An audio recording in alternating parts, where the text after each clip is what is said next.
Bismillahirrahmanirrahim. Em nome de Allah, o Clemente, o Misericordioso. Bem-vindos mais uma vez na aula de Hadith. Vamos começar a nossa aula e, como é costume, vamos primeiro recitar o Durud Sharif em árabe e depois em português, a tradução. Allahumma salli ala Muhammadin wa ala ali Muhammadin كما صليت على إبراهيم وعلى آل إبراهيم إنك حميد مجيد اللهم بارك على محمد وعلى آل محمد كما باركت على إبراهيم وعلى آل إبراهيم إنك Hamidum Majid. Tradução. Ó Allah, abençoe Muhammad e o seu povo, como fizestes abençoando Abraão e o seu povo. Tu és em verdade o mais louvado e o mais exaltado. Ó Allah, prospere Muhammad e o seu povo, como fizestes prosperando Abraão e o seu povo. Tu és em verdade o mais louvado e o mais exaltado. Amém. Vamos começar com a aula de Hadith e hoje, na aula de Hadith, na aula de dito do Santo Profeta, vamos falar um pouquinho sobre a oração. 5 orações diárias e qual é a sua importância no islamismo, né? Nós vemos que a religião islã é uma das religiões, ou na verdade é a única religião que tem essas obrigações diárias em relação às suas orações. E essas orações não são como recomendadas, mas sim obrigadas também para cada muçulmano e cada muçulmana, obviamente com suas condições. Então, o muçulmano que faz orações diárias sempre fica ativo, sempre fica ligado com Deus Todo-Poderoso através da religião, através dessas orações, através dessa prática. O primeiro dito que foi falado é de Hazrat Jabir, Hazrat Jabir relata que ouviu o santo profeta dizer: desistir da oração é o mesmo que descrença e idolatria. Quer dizer que a pessoa que faz de propósito, que deixa de fazer orações, ele deixa de ser a crença, começa a fazer idolatria. E no outro dito também, Santo Profeta diz que a única coisa que mantém no meio de pessoa ser crente e descrente é a oração. Se a pessoa faz 5 orações diárias, ele cai na caixa dos crentes. E se ele começar a deixar ou começar a ser mais preguiçoso, começar a ser mais desatento em relação às 5 orações diárias, então aí nesse caso ele será entre os descrentes ou entre os idolatria. Por isso, já no início o Santo Profeta disse que você não deve pensar que oração é uma coisa leve ou oração é uma coisa opcional, não. Na verdade, quando a pessoa aceita Islã, a primeira coisa que vem para o muçulmano é que ele faça orações diárias. Ele faça orações diárias com seu coração, com toda a sinceridade e com toda a intenção. Isso é muito importante. E assim ele pode salvar de ser descrente. Depois tem outro dito do Santo Profeta, que é relatado pelo Hazrat Abu Huraira, também um dos companheiros que relatou bastante ditos do Santo Profeta, né? Ele relata que o santo profeta diz o primeiro item a respeito do qual uma pessoa será chamada a prestar contas a Allah no dia do juízo final será a oração. Se ela for cumprida corretamente, ele será bem-sucedido e prosperará. Mas se não for cumprida, ele será prejudicado e punido.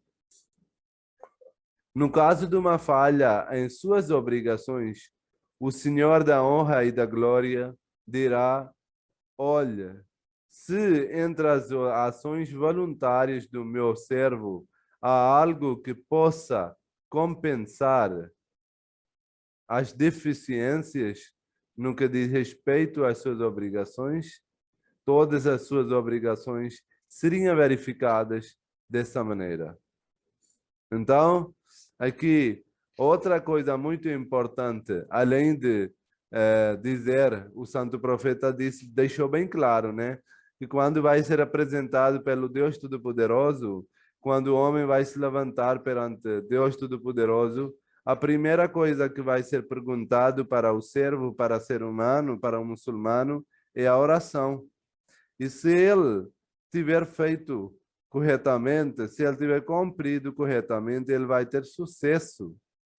Imaginem que vocês vão na exame, sala de exame, e está lá um exame com várias perguntas, e você falha logo na primeira pergunta. A expressão não vai ser boa. Você, se falhar logo na primeira, tem muito mais chance de você não provar e reprovar do exame. Da mesma coisa, se você vai logo e Deus pergunta a coisa mais importante que é perante Deus Todo-Poderoso, que é oração, e você diz, ou você nem precisa dizer na verdade, né? Porque cada pessoa vai levar as suas ações junto com ele. A pessoa não precisa dizer nada, Deus saberá tudo. E se ele não tiver cumprido, ele vai ser prejudicado e punido. E outra coisa, às vezes nós vemos que as pessoas dizem, mas por que que a oração voluntária é tão importante? Ou por, as pessoas, às vezes as pessoas fazem orações voluntárias e outros dizem, mas isso não é obrigatório. Mas isso não é uma coisa que precisa fazer. Já é suficiente fazer a obrigação.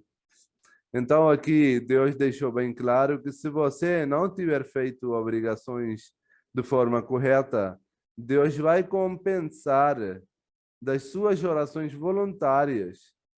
Então vejam só, que orações voluntárias ganham importância por causa disso. Porque se você não tiver oração obrigatória, Deus vai pegar da oração voluntária e vai colocar no lugar das obrigações. E assim vai compensar. Então, mesmo que às vezes a gente falhe de fazer a obrigação, nós não devemos desanimar, não devemos preocupar. E sempre que puder, sempre que a gente tiver essa força, essa oportunidade, nós, além de fazer a oração obrigatória, nós sempre devemos fazer a oração voluntária. Porque, óbvio, quando nós não teremos nada na nossa conta e é a hora de prestar as contas, nesse caso, Deus Todo-Poderoso vai compensar com as orações voluntárias. Aqui é outro dito que também é relatado pelo Hazrat Abu Huraira, radiallahu anhu. Ele relata que ouviu o santo profeta dizer: digam se um de vocês tivesse um riacho correndo que corra à frente da sua porta e tomasse um banho nele 5 vezes por dia, alguma sujeira permaneceria nele? A oração do profeta está dando exemplo das 5 orações diárias, como elas afetam no dia a dia para o ser humano. E ele está dando exemplo de um riacho que passa, um rio que passa na frente da porta de uma pessoa. E ele está perguntando para os companheiros que se a pessoa tomar 5 vezes por dia um banho, você acha que ele vai cheirar mal? Ou você acha que ele vai ser fedido? Ou a pessoa vai ter algum tipo de sujeira no seu corpo? o santo profeta foi respondido pelos companheiros, as pessoas disseram que nenhuma sujeira permaneceria nele. Aí o santo profeta fez essa observação, que este é o caso das 5 orações. Allah apaga todas as faltas em consequência delas. Que como uma pessoa que faz 5 orações diárias, ele não vai ter nenhum tipo de sujeira na sua alma. Não vai ter nenhum tipo de afeto negativo dos pecados que ele fez na ignorância. Na verdade, como um riacho que não deixa nenhum tipo de sujeira ou cheiro ruim no corpo do ser humano, do mesmo jeito, a pessoa também não vai ter nenhuma sujeira. E outra coisa também importante que dá para entender, que quando a pessoa faz uma toma banho 5 vezes por dia, ele também não dá conta, mas a sujeira é tirada pouco a pouco e ele torna-se limpo. Não é uma coisa de dia para a noite. A pessoa ganha essa limpeza pouco a pouco e a pessoa torna-se limpo. E é importante que ele continue tomando o banho, né? Porque se ele está tomando o banho e ele está limpo, mas depois de um tempo, se ele vai deixar de tomar banho, ele vai tornar ser sujo. Então, a mesma coisa acontece com as orações. Se nós fizemos orações por um tempo e depois abandonamos orações, a sujeira vai voltar. Então, para manter-nos limpos e conectados espiritualmente com Deus Todo-Poderoso, para que nossa alma seja sempre presente, seja sempre possa sentir a presença de Deus no nosso coração, é importante que nós não abandonamos essas orações, que é equivalente ao tomar banho no riacho. E sempre vai se limpando pouco a pouco. Por exemplo, se você toma banho 5 vezes e você quiser ver a diferença do seu corpo de dia para noite, você não vai conseguir ver, né? Não vai ter uma diferença assim imediata. Se você tomou banho da manhã e depois está tomando banho à noite e quer ver a diferença, não vai ter diferença. Mas se você quiser ver a diferença de 3 meses atrás, quando você começou a tomar banho e continuou tomando banho e depois dos 3 meses, 5 vezes por dia, você vai ter que o seu corpo é mais fresco, mais limpo, com um cheiro muito mais satisfatório. E do mesmo jeito, se você quiser ver a diferença, não vai conseguir ver uma diferença de uma oração para outra. Você vai ter que manter ligado com as orações, você vai ter que manter esse contato com Deus Todo-Poderoso. E a diferença vai ser visto depois de um longo tempo. Mas sim, isso é certeza, é garantido que a diferença vai existir. Porque não tem porquê a oração não fazer esse efeito. Mas óbvio, como nós falamos nas aulas iniciais também, que a oração também deve ser feita da maneira como foi ensinada, né? Às vezes nós fazemos orações e nós não somos atentos perante a oração, né? Fazemos oração só porque é obrigada, só porque fui ensinada assim. Muitas das pessoas aprenderam isso desde o início e fazem oração do jeito que foi ensinado e são incapazes de entender o que eles falaram durante a oração, como é que é a essência da oração, qual é o objetivo e se eles estão alcançando ou não. Como é que deve ser a intenção da pessoa, como é que deve ser a situação do coração enquanto está fazendo oração. Então, isso tudo deve ser em conta quando a pessoa está fazendo oração. A pessoa tem que manter ligado, a pessoa tem que limpar. É por isso foi falado para limpar as partes do corpo antes de fazer oração, para que a pessoa possa purificar, unificar a alma, para que possa ter um foco único na hora de fazer oração. Então, é importante que fazemos oração, mas o mais importante é fazer oração como foi ensinado. Isso é mais importante. Depois tem outra oração.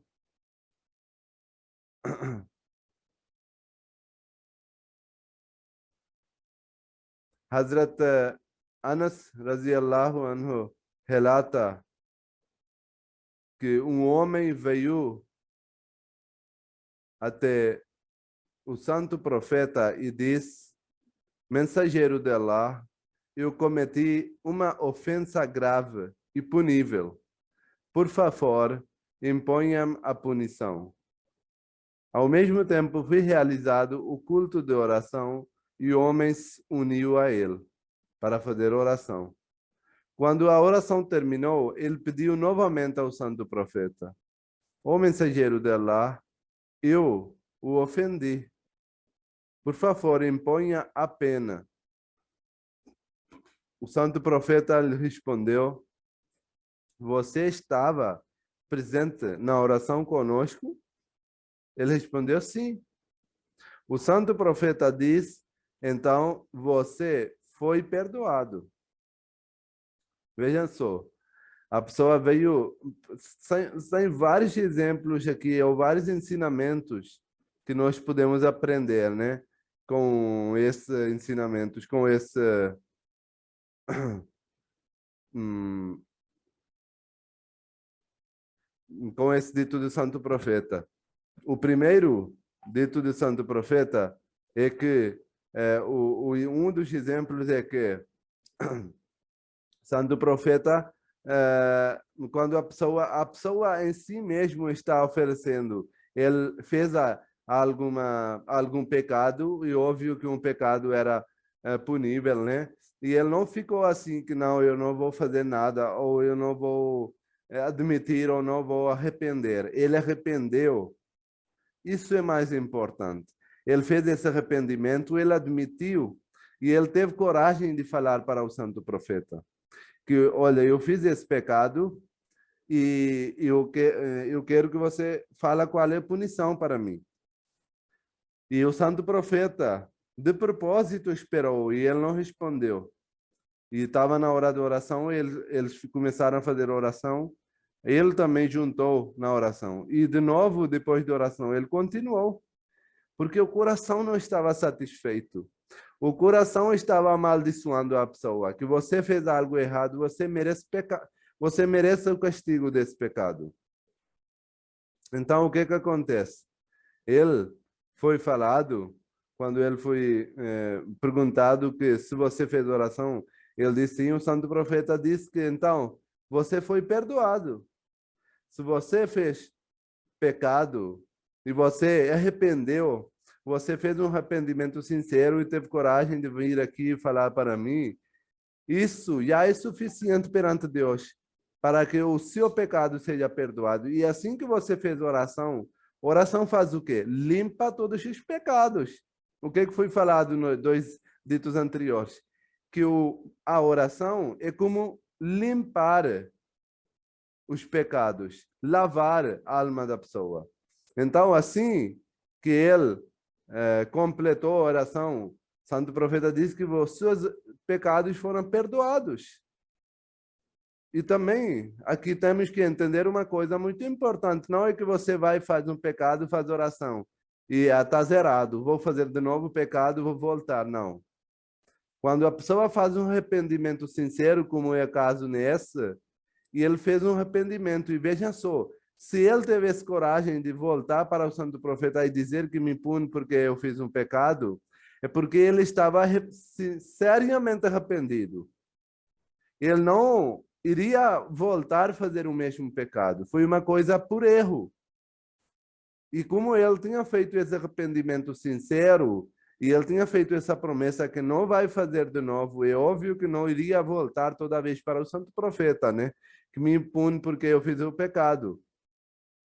Então o santo profeta diz que o que faltou do seu pecado, a oração limpou, a oração lavou. Então, combinação com oração e com arrependimento, os seus pecados são lavados e você é perdoado. Então, daqui dá para entender que a oração ajuda para que os pecados das pessoas fossem lavados, fossem perdoados. Depois tem aqui o último dito do Santo Profeta sobre oração, último de aula de hoje. Hazrat Amr relata sobre seu avô que o Santo Profeta orientou. Ele disse, Santo Profeta, ordena a seus filhos que façam a salat, oração, quando tiverem 7 anos de idade. E os castiga em relação a qualquer falha nesse sentido quando tiverem 10 anos. E nessa idade, coloca-os em camas separadas. Muitas das vezes, as pessoas perguntam qual é a idade mínima, qual é a idade em que nós devemos fazer oração, né? Em que nós devemos colocar as nossas crianças para fazer oração, ou qual é a idade mínima em que nós devemos começar a orientar os nossos filhos. Idade mínima não é, mas a partir de 7 anos já deve fazer esse costume dentro das crianças que você deve fazer oração. Devem ensinar para os filhos a partir de 7 anos. E quando torna 10 anos, você pode ser mais rígido, você pode ser mais duro com os seus filhos perante a oração. Se eles falharem alguma coisa, você pode orientar, você pode falar o que é correto, o que é incorreto em relação à oração. E também uma coisa que foi falado, que quando ele torna 10 anos, deve separar as camas, porque é a idade que a criança começa a ganhar conhecimento, maturidade. Então, a partir dessa idade, a criança deve dormir separado dos seus irmãos ou dos seus pais, né? Na cama separada, né? Então, esses são alguns ditos que mostram a importância da oração e como nós temos que tomar conta em relação às nossas orações, que vão ter um impacto muito positivo ou negativo, se a gente não fizer, né, no dia do juízo final. Muito obrigado.